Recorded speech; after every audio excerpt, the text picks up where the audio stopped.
11 September 2024 the road show की राष्ट्रीय खबरों में आपका स्वागत है। जम्मू कश्मीर के अखनूर में 10 से 11 सितंबर की दरमियानी रात 2:35 पर पाकिस्तानी जवानों ने बॉर्डर पर सीज फायर का उल्लंघन किया। जवाब में बीएसएफ के जवानों ने भी फायरिंग की।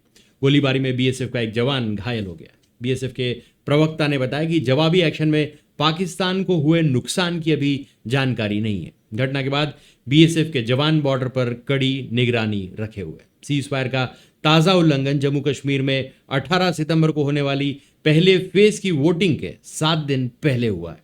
इसके चलते बीएसएफ के जवानों को हाई अलर्ट पर रखा गया। 25 फरवरी 2021 को भारत पाक के बीच सीज फायर समझौता रिन्यू हुआ था। इसके बाद पाकिस्तान 4 बार इसका उल्लंघन कर चुका है। आखिरी बार 14 फरवरी 2024 को जम्मू के मकवाल में फायरिंग हुई थी। हालांकि इसमें कोई घायल नहीं हुआ था। चांदीपुरा वायरस के बाद अब गुजरात में एक रहस्यमयी बीमारी ने सर उठाया है। कच्छ के लखपत और अबडासा तालुका में 6 दिनों में 15 लोगों की संदिग्ध मौत होने से स्वास्थ्य विभाग सख्ते में। 48 संदिग्ध मरीज अस्पताल में। हालांकि ये पूरी तरह स्वस्थ होने की स्थिति में। बुखार, सर्दी, खांसी के बाद निमोनिया, सांस लेने में तकलीफ और मल्टी ऑर्गन फेलियर के कारण कुछ ही घंटों में मरीज की इस बीमारी में मौत हो जाती। कच्छ जिले के लखपत तालुका के बेखड़ा, सांद्रो, मोरनगर, बेड़ी, भारावन, बालावरी और लाखापार गांव में इस गंभीर बीमारी के सबसे ज्यादा मामले मिले। शराब नीति मामले से जुड़े सीबीआई केस में सीएम अरविंद केजरीवाल की न्यायिक हिरासत आज खत्म हो रही। 3 सितंबर को दिल्ली की राउज एवेन्यू कोर्ट ने सीबीआई की सप्लीमेंट्री चार्जशीट पर संज्ञान लेकर केजरीवाल को समन जारी किया था। सीबीआई ने अरविंद केजरीवाल, दुर्गेश पाठक, विनोद चौहान, आशीष माथुर, शरत रेड्डी के खिलाफ सप्लीमेंट्री चार्जशीट दायर की थी। इसके बाद राउज एवेन्यू कोर्ट ने आरोपियों को जवाब दाखिल करने के लिए 11 सितंबर तक का समय दिया था। वहीं 5 सितंबर को सुप्रीम कोर्ट ने अरविंद केजरीवाल की जमानत याचिका पर सुनवाई की थी। केजरीवाल के वकील ने दलील दी थी कि केजरीवाल को इसलिए गिरफ्तार किया गया ताकि वे जेल से बाहर न आ सकें, जबकि जमानत नियम और जेल अपवाद है। सीबीआई ने जवाब दिया कि केजरीवाल को जमानत के लिए पहले ट्रायल कोर्ट जाना चाहिए, सीधे सुप्रीम कोर्ट नहीं आना चाहिए। अगर उन्हें जमानत मिली तो हाई कोर्ट को निराशा होगी।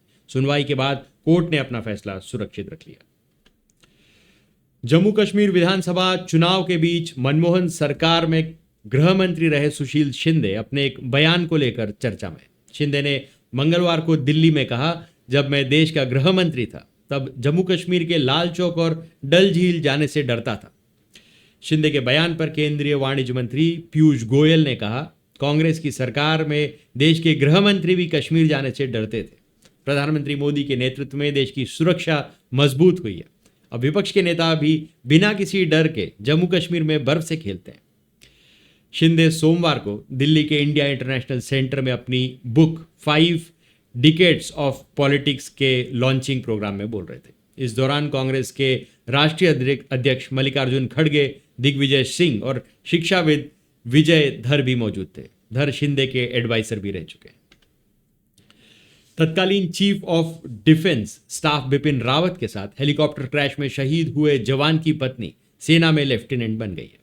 स्क्वाड्रन लीडर कुलदीप की वीरांगना यशस्विनी ढाका ने शहीद पति की पार्थिव देह के सामने किए गए संकल्प को पूरा कर कमीशन ले लिया है। बता दें कि तमिलनाडु के कुन्नूर में 8 दिसंबर 2021 को हेलीकॉप्टर क्रैश में सीडीएस बिपिन रावत के साथ स्क्वाड्रन लीडर कुलदीप सिंह भी शहीद हो गए थे। इसके बाद उनकी पार्थिव देह के सामने वीरांगना यशस्वी ने सेना में भर्ती होकर देश सेवा का संकल्प लिया था।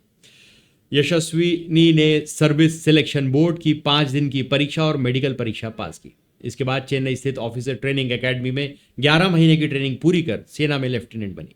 शहीद के पिता सेनावृत्त सूबेदार रणधीर सिंह, माता कमला देवी और बहन डिप्टी कमांडेंट अभिता राव ने यशस्विनी के कंधे पर बैच लगाया। मणिपुर में मंगलवार को लगातार दूसरे दिन छात्रों का हिंसक प्रदर्शन जारी है। राजभवन की ओर मार्च कर रहे स्टूडेंट्स की सुरक्षा बलों से झड़प हो गई। छात्रों ने सुरक्षा बलों पर पथराव किया और गुलेल से छर्रे मारे। इसके बाद प्रदर्शनकारियों पर आंसू गैस के गोले दागे गए। न्यूज एजेंसी पीटीआई के मुताबिक हिंसक प्रदर्शन को देखते हुए केंद्र ने मंगलवार को मणिपुर में 2000 और सीआरपीएफ जवान भेजने का फैसला किया है। 9 सितंबर को भी स्टूडेंट्स ने राजभवन पर पत्थरबाजी की। जिसके बाद पुलिस ने आंसू गैस के गोले और रबर बुलेट्स दागी थी। 20 से ज्यादा लोग इसमें घायल हो गए थे। 9 सितंबर की रात मैतेई समुदाय की महिलाओं ने ड्रोन हमले के विरोध में मशाल जुलूस निकाला था। राजभवन और मुख्यमंत्री आवास पर प्रदर्शन किया था। प्रदर्शन में इम्फाल ईस्ट और इम्फाल वेस्ट में कर्फ्यू लगा दिया गया था। राज्य में 15 सितंबर की शाम 3 बजे तक इंटरनेट बैन कर दिया गया। छात्रों का नेतृत्व कर रहे एम सेनाथोई चानू ने बताया कि हमने डीजीपी राज्य सरकार के सुरक्षा सलाहकार को हटाने की मांग की।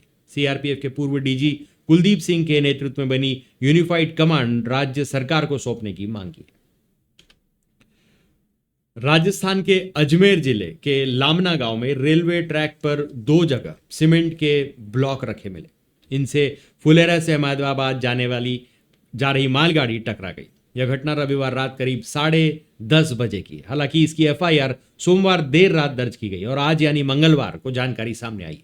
उधर पुलिस ने जांच के लिए एसआईटी का गठन किया है। इसे ट्रेन को पटरी से उतारने की साजिश माना जा रहा है। एक ब्लॉक का वजन 70 किलोग्राम बताया जा रहा है। ट्रेन को पटरी से उतारने की कोशिश की है। राज्य में 17 दिन में तीसरी और देश में 3 महीने में 9वीं घटना है। इससे पहले 28 अगस्त को राजस्थान में ही 12 के छबड़ा में मालगाड़ी के ट्रैक पर बाइक का स्क्रैप फेंका गया था। इंजन बाइक के कबाड़ से टकरा गई और वहीं 23 अगस्त को पाली में अहमदाबाद जोधपुर वंदे भारत ट्रैक पर रखे सीमेंट के ब्लॉक से टकरा गई थी। राष्ट्रीय अल्पसंख्यक आयोग के अध्यक्ष इकबाल सिंह लालपुरा के बयान के खिलाफ शिरोमणि गुरुद्वारा प्रबंधक कमेटी एसजीपीसी ने मोर्चा खोल दिया। एसजीपीसी के अध्यक्ष हरजिंदर सिंह धामी को उनके बयान पर ऐतराज है। उन्होंने अकाल तख्त साहिब के जत्थेदार से बयान का संज्ञान लेने और उन पर कार्रवाई करने की मांग की है, जबकि लालपुरा का कहना है कि उनके बयान को तोड़ मरोड़ कर पेश किया गया है। एसजीपीसी प्रधान का कहना है कि हाल ही में दिल्ली में एक कार्यक्रम के दौरान लालपुरा ने सिख आस्था के सिद्धांतों और पवित्र गुरबानी की विचारधारा के खिलाफ मनगढ़ंत बयानबाजी की थी, जिससे सिख समुदाय की विशिष्टता और उनकी मौलिकता को ठेस पहुंची है। उन्होंने कहा कि लालपुरा ने श्री गुरु नानक देव को विष्णु का अवतार बताया, जो आरएसएस और भाजपा के शीर्ष नेताओं को खुश करने के लिए उनकी शरारती हरकत है। एडवोकेट धामी ने कहा कि लालपुरा की इस तरह की बयानबाजी गुरु और सिख समुदाय की विचारधारा का घोर अपमान है, जिसके लिए उनके खिलाफ सख्त कार्रवाई की जानी चाहिए। देश में global navigation system satellite system आधारित टोल टैक्स कलेक्शन सिस्टम लागू हो गया है। सड़क परिवहन व राजमार्ग मंत्रालय ने मंगलवार को इसके बदले हुए नए नियमों की जानकारी दी। इसके मुताबिक जीएनएसएस से लेस प्राइवेट गाड़ियों से नेशनल हाईवे पर रोज 20 किलोमीटर की दूरी तक कोई शुल्क नहीं वसूला जाएगा। वे 20 किलोमीटर से जितनी ज्यादा दूरी तय करेंगे उतना ही टोल वसूला जाएगा। फायदा उन्हीं गाड़ियों को होगा जो जीएनएसएस से लेस है। इनकी संख्या अभी कम है, इसलिए यह व्यवस्था फिलहाल हाइब्रिड मोड पर काम करेगी, यानी टोल वसूली कैश, फास्टैग और ऑटोमेटिक नंबर प्लेट रिकॉग्निशन से भी जारी रहेगी। कांग्रेस ने मंगलवार 10 सितंबर को भारतीय प्रतिभूति एवं विनिमय बोर्ड सेबी की अध्यक्ष माधवी पुरी बुच पर नए आरोप लगाए। कांग्रेस ने कहा कि माधवी के पति धवल बुच को automobile company Mahindra and Mahindra से 2019 और 2021 के बीच 4.78 करोड़ रुपए मिले थे। कांग्रेस नेता पवन खेड़ा ने कहा कि सेबी ने इस दौरान महिंद्रा से जुड़े मामलों में 4 आदेश जारी किए थे। यह उस समय हुआ जब धवल की पत्नी माधवी सेबी की सदस्य थी। हालांकि इन आरोपों को महिंद्रा एंड महिंद्रा ने झूठा बताया। कंपनी ने कहा, धवल को उनकी विशेषता के लिए नियुक्त किया गया था। हमने कभी भी सेबी से किसी तरह के सहूलियत की मांग नहीं की थी। जौनपुर में मॉब लिंचिंग से बचने के लिए एक युवक ने ब्रिज से कूदकर जान दे दी। बच्चा चोरी के शक में भीड़ उसके पीछे पड़ गई थी। बचने के लिए वह ओवरब्रिज पर चढ़ गया। करीब 8 घंटे तक वहीं बैठा रहा। नीचे भीड़ खड़ी रही। आईजी भी मौके पर पहुंचे। उन्होंने उसे नीचे उतरने के लिए कहा, लेकिन वह इतना डर गया था कि वह नीचे नहीं उतरा। आखिरकार 8 घंटे बाद उसने कूदकर जान दे दी। मामला जौनपुर से 13 किलोमीटर दूर शिवापुर गांव का है।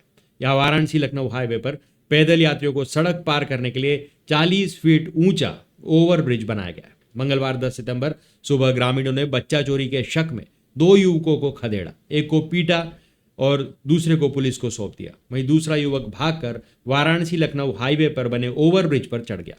इसके बाद गांव वालों ने लाइन बाजार थाने को सूचना दी।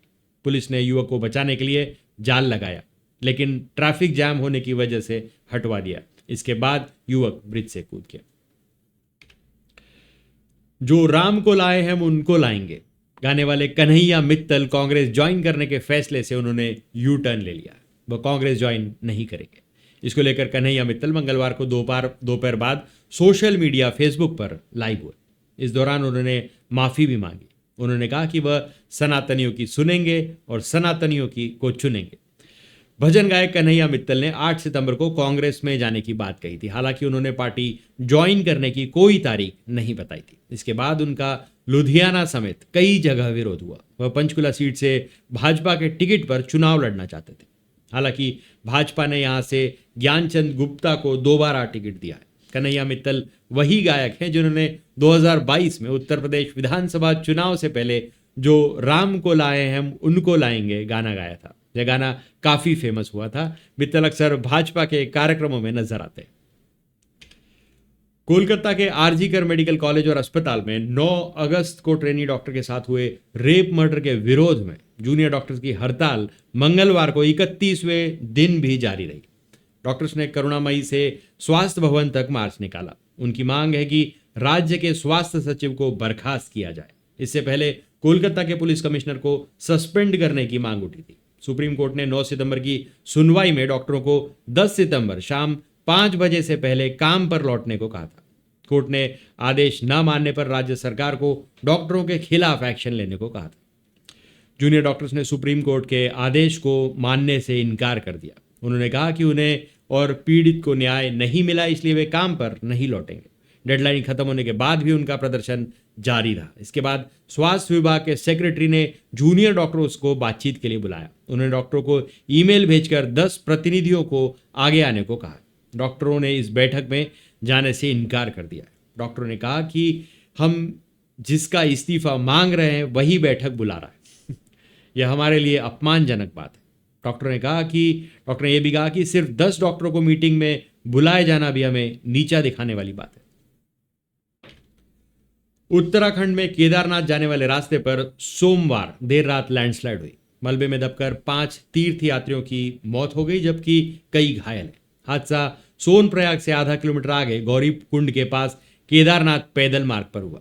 एसडीआरएफ की टीम ने मंगलवार सुबह मलबे से शव निकाले। मृतकों में 3 तीर्थयात्री धार जिले के हैं। इनकी पहचान गोपाल, दुर्गाबाई खापर और समनबाई के रूप में हुई है। तीनों ही जिले के सरदारपुर के रहने वाले थे। आपस में भाई बहन थे। वहीं नपवाली के रहने वाले छगनलाल गंभीर रूप से घायल है। हादसे में इनके अलावा गुजरात के सूरत निवासी भारत भाई निराला और नेपाल के धनवा निवासी तितली देवी मंडल की भी जान चली गई। तो आज के लिए बस इतना ही। तब तक के लिए हंसते रहें, मुस्कुराते रहें, स्वस्थ रहें, व्यस्त रहें और मस्त रहें। जी हाँ, चैनल को भी जरूर सब्सक्राइब करें। धन्यवाद।